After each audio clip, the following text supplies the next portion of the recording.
ប្រគំក្រុមក្រែងលឺស្គរបន្តរលំតន្ត្រីភៀមណាប្រគំក្រុមក្រែង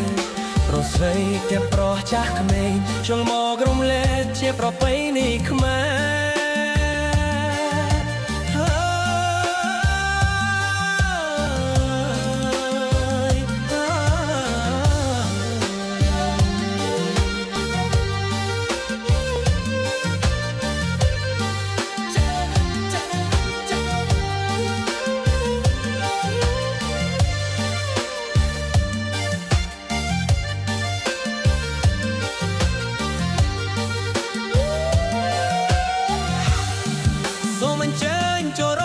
កំសាន្តប្រុសស្រីគ្រប់ប្រានសូមគុំប្រកាន់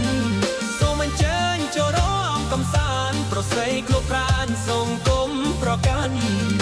កុំដករាត្រីយកយន្តនាំឲ្យខកខាននាំប្រយ័ត្នស្ដាយក្រោ